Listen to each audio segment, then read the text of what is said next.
Hello students, we have done up to question number 4.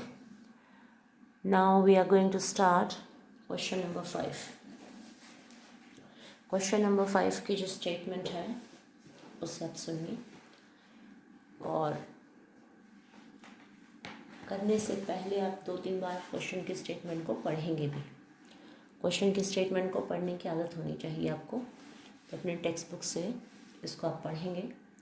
एक आयताकार बाग जिसकी लंबाई चौड़ाई से 4 मीटर अधिक है का अर्ध परिमाप 36 है।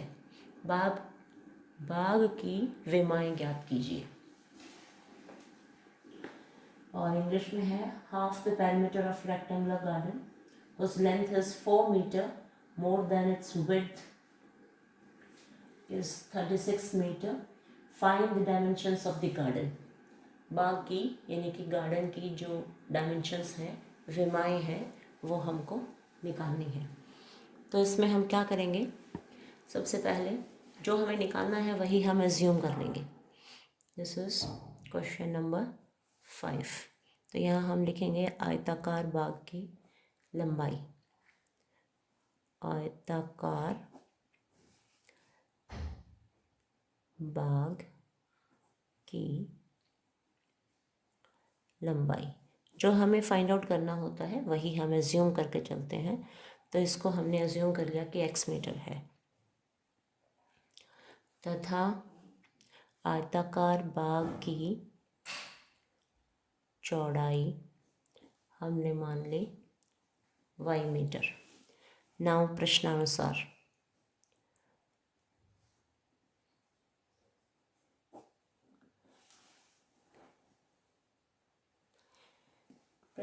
हमें क्या कहा गया है कि जो बाग की लंबाई है वो चौड़ाई से, तो चौड़ाई हमने y मानी हुई है, चौड़ाई से 4 मीटर अधिक है। ठीक है, तो ये हमारी क्वेश्चन नंबर 1 बन गई है। इसको हम x minus Y equal to 4 लेके भी छोड़ सकते हैं और ऐसे भी छोड़ सकते हैं। ठीक है, ये क्वेश्चन नंबर 1 है। इसको ग्राफिकली भी सॉल्व किया जा सकता है और वैसे भी। तो x minus Y equal to 4 equation 1 कर दी। अब जो अर्ध परिमाप हमें दिया हुआ है, बाग का अर्ध परिमाप यानी कि दोनों साइड्स को जोड़ के हमारा आता है 30। देखिए परिमाप आपने सीखा हुआ है, परिमाप होता है 2 गुणा में लंबाई जमा चौड़ाई। ठीक है, 2 इंटू एल प्लस पी, ये होता है आपका परिमाप। अब जो आपको दिया हुआ है अर्ध परिमाप होगा तो इसको हाफ कर देंगे हम। अर्ध का मतलब आधा, तो सिर्फ एल प्लस बी रह जाएगा, है ना। तो यहाँ पे एक्स और वाई आपका लेंथ और ब्रेड्थ है, इसका ट्वाइस करने पे परिमाप हो जाएगा। उसका आधा करेंगे तो ट्वाइस जो है वो ख़त्म हो जाएगा, तो हमें पास एक्स प्लस वाई आएगा, यानी कि एक्स प्लस वाई की वैल्यू जो है वो 36 है। This is equation number 2। दोनों इक्वेशंस को हम सॉल्व कर लें, यहीं की यहीं सॉल्व कर लें सपोज, तो ऐड करते ही y की वैल्यू कैंसिल हो जाएगी। तो we get 2x is equal to 36 और 4 40, x is equal to 40/2, x is equal to 20। ठीक है, यह मान 1 में रखने पर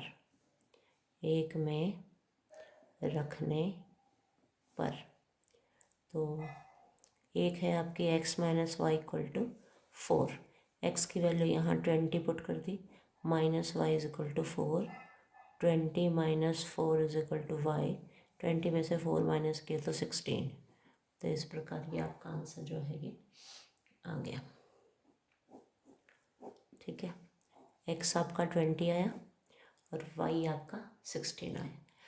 तो विमाएं आपकी आ गई हैं, लंबाई आ गई, लंबाई है आपकी 20 मीटर और जो चौड़ाई है वो है आपकी 16 मीटर। अब आपको ये ग्राफिकली सॉल्व करना था, ठीक है, क्योंकि ये सारे क्वेश्चंस ग्राफिकली सॉल्व करने के चल रहे हैं। तो यहाँ ऐसी कोई स्टेटमेंट क्लियर तो लिखी नहीं है, बट स्टिल यदि ग्राफिकली आपको सॉल्व करना हो तो इक्वेशन नंबर 1 जो थी आपकी X minus four equal to X minus Y equal to four, इसको इस तरह आप कर सकते थे, X is equal to Y plus four करके, और यहाँ बॉक्स बना लो। ठीक है, एक्स की वैल्यूज़ पुट करो, वाई की निकलती जाएंगी। ये एक्स है, ये वाई है। मान लो हम वाई को ज़ीरो पुट कर रहे हैं तो एक्स की वैल्यू फोर। फिर हम वाई को सपोज़ माइनस फोर पुट कर रहे हैं तो एक्स आ जाएगा ज़ीरो। इसको ग्राफ पे शो कर देंगे तो इस लाइन की इक्वेशन आ जाएगी। ठीक है, और जो दूसरी इक्वेशन थी आपकी, वो थी X is equal to 36 Y को वहाँ ले जाओगे तो माइनस वाई। इसका भी आप बॉक्स प्रिपेयर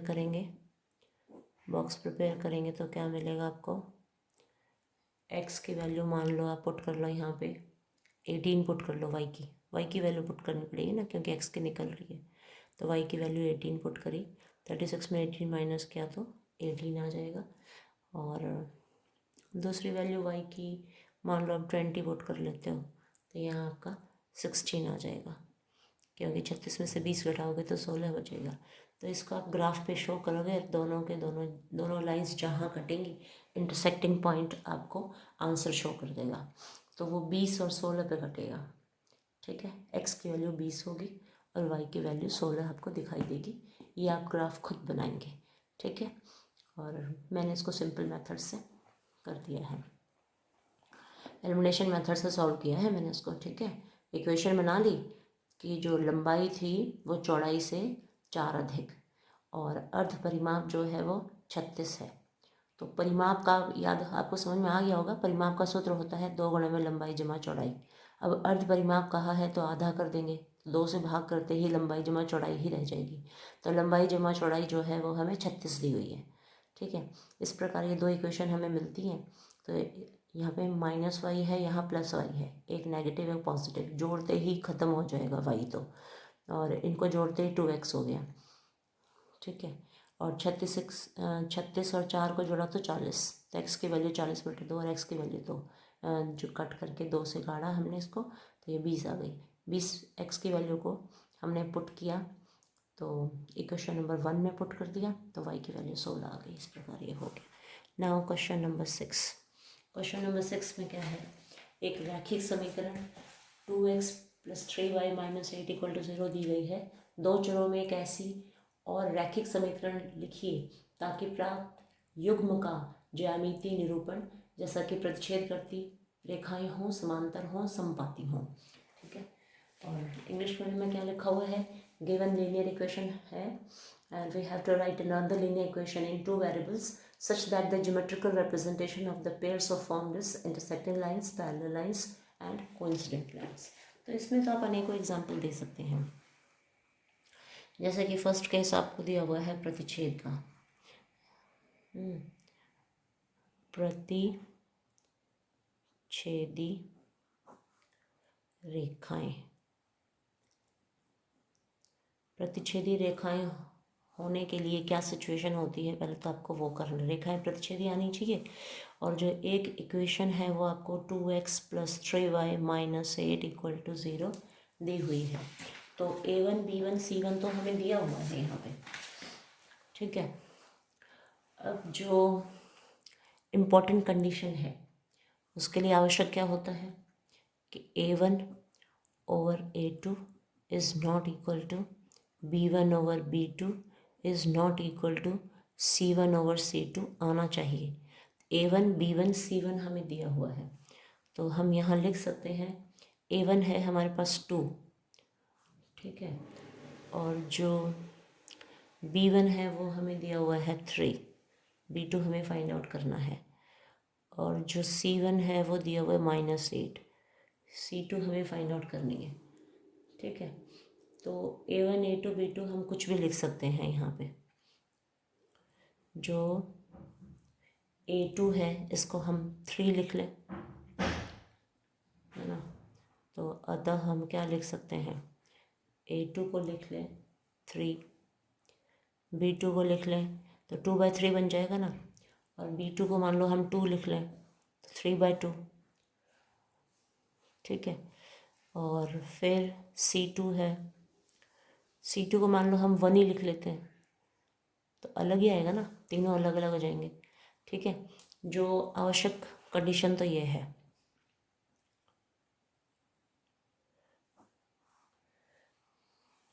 ठीक है, प्रतिच्छेदी रेखाएं होने के लिए आवश्यक स्थिति तो ये है हमारी, तो हमने इसको लिख लिया और फिर जो वैल्यूज़ है वो फाइंड आउट कर दी। क्योंकि 3 रखने पे 2/3, 3/2 - 8/1, तो ये इक्वेशन जो हमारी क्या बन जाएगी, दूसरी जो इक्वेशन बनेगी 3x + 2y + 1 = 0, ये बन जाएगी। इस तरह से हम अनेकों इक्वेशंस लिख सकते हैं यहाँ पे। अच्छा, सेकंड है समांतर रेखाएं। समांतर रेखाएं, समांतर रेखाएं के लिए आवश्यक स्थिति क्या होती है, आवश्यक है कि A1/A2 = B1/B2 ≠ C1/C2। ये वाली कंडीशन आनी चाहिए। ठीक है, ये वाली कंडीशन आनी चाहिए। अब इस इक्वेशन में क्या है, A1 तो है आपकी 2/A2 = जो B1 है वो 3 है upon B2 is not equal to -8/C2। ठीक है, तो इसके लिए हम देयरफॉर A2 की वैल्यू को हम लिख सकते हैं 2, B2 की वैल्यू को हम लिख सकते हैं 3 और C2 की वैल्यू को हम लिख सकते हैं -12। ठीक है, क्योंकि यहाँ आ जाएगा 2/2, 3/3, 2/2 का मतलब 1, 3/3 का मतलब 1, और जो C2 है मान लो 12 लिख दिया तो 4 दूनी 8 और 4 × 12, 2/3। ठीक है ना, 2/3 आ जाएगा, बाकी जगह 1 1 और यहाँ 2/3, तो आ गई ना हमारी सिचुएशन। तो जो दूसरी इक्वेशन हम लिख सकते हैं वो लिख सकते हैं 2x + 3y - 12 = 0। तो समांतर रेखा के लिए हम ये वाली इक्वेशन अगर लिख देते हैं तो समांतर की स्थिति को सेटिस्फाई कर जाएगी। ठीक है, यानी कि कंडीशंस ही डिस्कस करने हैं हमने। अब समपाती रेखाएं होने के लिए क्या सिचुएशन होती है, वो तीनों सिचुएशंस आपको सिखाई थी जब मैंने क्वेश्चन नंबर 2 आपको समझाया था। तो इसमें समपाती रेखाएं होने के लिए आवश्यक है, क्या है आवश्यक, तीनों रेशो सेम होने चाहिए। A1/A2 = B1/B2 = C1/C2। तो देखो अब तीनों रेशो इक्वल लाने के लिए हमें क्या करना पड़ेगा, A1 तो दिया ही हुआ है, B1 भी दिया हुआ है, B2 फाइंड आउट करना है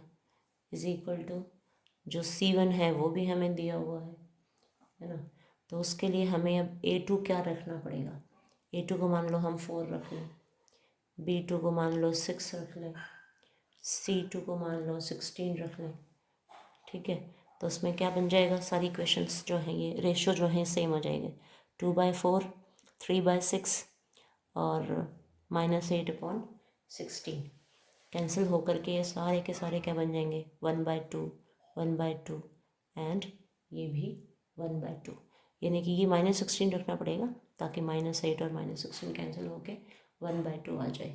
ठीक है, समपाती यानी कि सारे रेशो जो है वो सेम आ जाएंगे। तो इक्वेशन क्या बनी, 4x + 6y - 16 = 0। ठीक है, इस तरह से ये हमारे तीनों ही कंडीशंस जो लगती हैं वो हम लिख लेते हैं और फिर उसके अनुसार वैल्यूज़ हम पुट कर सकते हैं। तो जो इक्वेशन मैंने लिखी है वही आंसर होगा ऐसा नहीं है, आप अपनी मर्ज़ी से कुछ भी कर सकते हैं, लेकिन कंडीशन ये सेटिस्फाई होनी चाहिए। अब देखो क्वेश्चन नंबर 7 क्या है, समीकरण x - y + 1 = 0 और 3x + 2y - 12 का ग्राफ खींचिए। x अक्ष और इन रेखाओं से बने त्रिभुज के शीर्षों के निर्देशांक ज्ञात कीजिए और त्रिभुजाकार पटल को छायांकित कीजिए।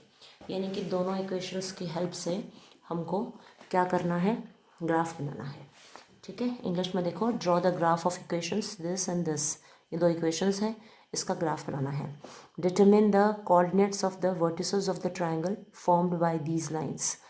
तो इस ट्रायंगल यानी कि इन लाइन से एक ट्रायंगल बनेगा और उसकी वर्टिसेस हमें फाइंड आउट करनी है। And the X axis and shade the triangular region, जो त्रिभुजाकार भाग बन जाएगा उसको हमने छायांकित करना है, यानी कि उस पर हमने शेड करना है। तो सबसे पहले तो ग्राफ बनाने के लिए हमको टेबल प्रिपेयर करनी पड़ेगी। तो देखो इसमें हम क्या करें, वैल्यूज़ पुट कर लो, इसको वहाँ ले चलो, ये नेगेटिव वाई है इसको वहाँ ले लिया, x+1 को यहीं छोड़ दिया, y को वहाँ ले गए, घुमा के इसको लिखते हैं तो इस तरह से बन जाता है ये, ठीक है। इसका बॉक्स प्रिपेयर करो, इजी इजी कोई दो वैल्यूज़ पुट कर लो, x है ये y है। मान लो हम x को 0 पुट कर लेते हैं तो y की वैल्यू तो 1 ही रह जाएगी, और x की वैल्यू मान लो हम 5 पुट कर लेते हैं, तो 5 + 1 6 आ जाएगी y की वैल्यू। और भी छोटी भी रख सकते हैं, 1 2 3 4 कुछ भी रख लो। अच्छा, दूसरी इक्वेशन है ये वाली, इसको हम करें 2y = 12 - 3x, इसको वहाँ ले गए, y = 12 - 3x/2। बॉक्स प्रिपेयर करो इसका भी, x एंड y।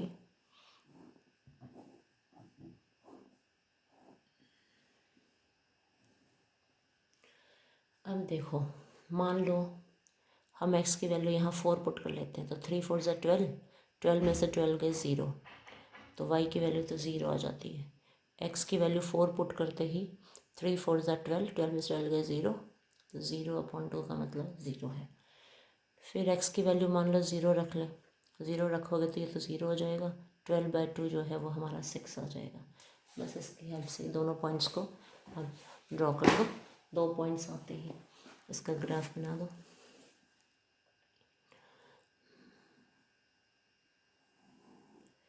तो आप इसको ग्राफ पे बनाना,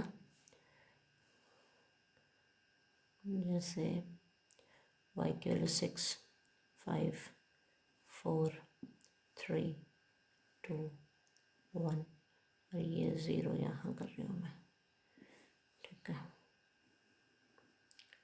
इक्वल डिस्टेंस लेना, मेरा तो इक्वल बनता नहीं है पर यहाँ बन जाएगा, क्योंकि मैंने लाइन के ऊपर ही 1 2 3 लिखे हैं, है ना।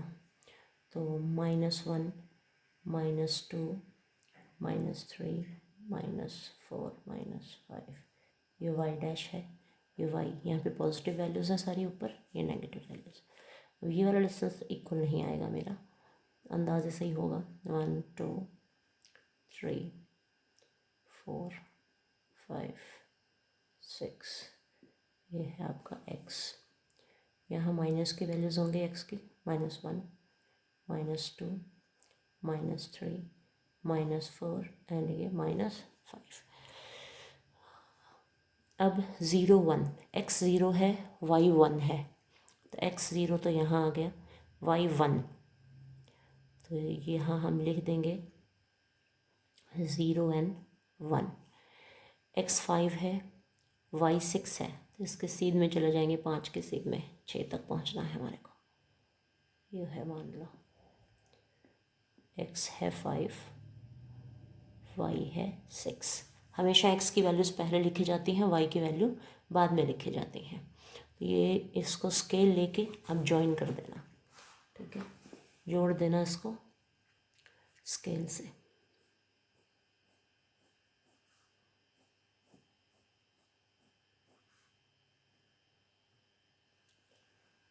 ठीक है, और जब इसको करोगे तो ये अपने आप ही यहाँ से आगे जाएगी। तो ये है आपकी वैल्यू x - y + 1 = 0, इस लाइन को शो करती है ये। अच्छा, दूसरा क्या है बॉक्स, 4 0, 4 x 4 है, y 0 है, ये वाला पॉइंट हो गया आपका 4 0 0 6, x 0 है, y 6 है, 0 6 आएगा ये वाला 0, 6। दोनों पॉइंट्स को आप ज्वाइन कीजिए, स्केल्स की हेल्प से करना इसको, ताकि बिल्कुल सही बने, गलती की कोई चांस ना हो। ठीक है, इक्वेशन का नाम लिख दो, 3x + 2y - 12 = 0। अब देखो इसकी वर्टिसेस आ चुकी हैं। आपका जो एक पॉइंट तो ये था, इसको ए ले लिया मान लो, ठीक है, और दोनों का इंटरसेक्टिंग पॉइंट भी आया है, ये रहा। जो इंटरसेक्टिंग पॉइंट है ये आपका 2, 3 होगा, थोड़ा ऊपर जाके हुआ है, लेकिन जब आप एग्जैक्ट ड्रॉ करोगे ना तो आपको 2 और 3 पे इंटरसेक्ट होते हुए मिलेंगी दोनों लाइंस, ठीक है। और ये 4, 0, और यहाँ पे है आपका एक्स एक्सिस को कर रहा है -1 और 0 पे, ठीक है।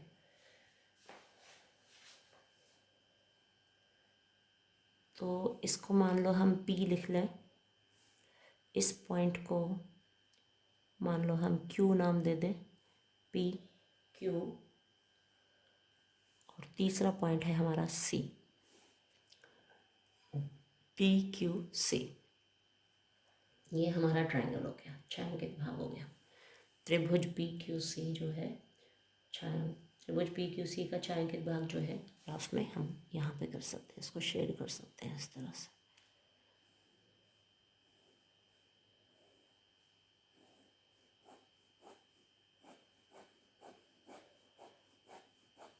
पेंसिल लेकर के शेड कर देना।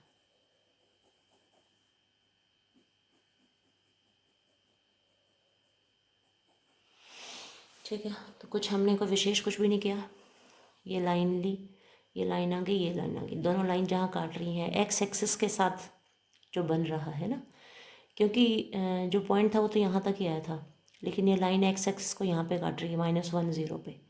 जो इसकी वर्टिसेस आ गई हैं, यानी कि ट्राइंगल के, त्रिभुज के शीर्ष आप लिख सकते हो। एक तो P है आपका 2, 3, और जो Q है वो है -1, 0, और जो C है वो है 4, 0, ठीक है।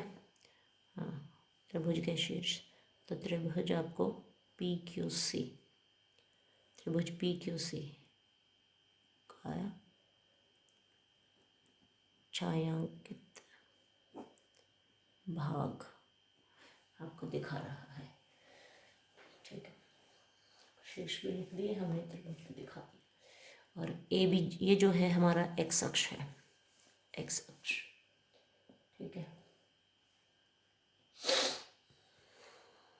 ये लाइन थी हमारी, देखो ए और बी, ये दोनों पॉइंट्स तो हमारे इस लाइन को शो कर रहे थे, ठीक है। और जो सी, इसको हम डी लिख सकते हैं, सी डी जो है दूसरी लाइन को शो कर रही है। तो ए बी सी डी दोनों जहाँ इंटरसेक्ट करें आपको ट्राइंगल मिल गया। इस प्रकार की आपकी एक्सरसाइज जो है 3.2 कंप्लीट हो गई है, ठीक है ना। तो हमने क्या किया, अब हमने क्वेश्चन नंबर 5 स्टार्ट किया था, ठीक है। तो क्वेश्चन नंबर 5, फिर हमने क्वेश्चन नंबर 6 किया, और फिर क्वेश्चन नंबर 7 किया। तो इससे जो पहले वाली वीडियो है उसमें हमने क्वेश्चन नंबर 4 किया था, ठीक है। क्वेश्चन नंबर 3, 4 ये सब हमने किए थे यहाँ पे, 2 से स्टार्ट करके 2, 3, क्वेश्चन नंबर 2 से स्टार्ट किया था हमने, 2, 3, और क्वेश्चन नंबर 4 तक आ गया था। 2, 3 और 4 इससे पहले वाली वीडियो में था, और 5th, 6th और 7th क्वेश्चन जो है वो इस वीडियो में है। तो इस प्रकार आपका जो 3.2 एक्सरसाइज है वो कंप्लीट हो गई। नेक्स्ट वीडियो में हम एक्सरसाइज 3.3 करेंगे। तो आप इस की जो वीडियो है बड़ी करके देखना, क्योंकि दूर से हो सकता है आपको ये छोटे छोटे अक्षर दिखाई दे रहे होंगे। बड़ा करके फ़ोन को टेढ़ा करके अच्छे से देखना, और बार बार समझने की कोशिश करना, वीडियो को रोक रोक करके, जहाँ भी आपको समझ में नहीं आता आप टेलीफोनिकली मुझसे पूछ सकते हैं कि मैम मुझे वहाँ से समझ में नहीं आ रहा, तो मैं बता दूँगी आपको। तो नोटबुक के स्क्रीनशॉट भी मैं आपके ग्रुप में शेयर कर दूँगी। ठीक है, तो अच्छे से प्रैक्टिस करो जो बच्चे स्कूल नहीं आ पा रहे हैं। ओके, अब हम अगली वीडियो बनाएंगे 3.3 के लिए। और जिस बच्चे ने इसको सब्सक्राइब नहीं कर रखा ना चैनल को, उसको सब्सक्राइब कर लो, क्योंकि वैसे ढूंढने से आपको नहीं मिलेगा। क्योंकि मैं कोई यूट्यूब पे इतनी फेमस थोड़ी ना हूँ कि भाई ढूंढते ही मिल जाएगा, मेरा नाम लिखोगे और आ जाएगा, तो ऐसा नहीं है। तो आपको अपने उस पर सब्सक्राइब करना पड़ेगा, तब जाके मिलना स्टार्ट होंगी वीडियोस। बाकी मैं खुद भेज भी रही हूँ आपको।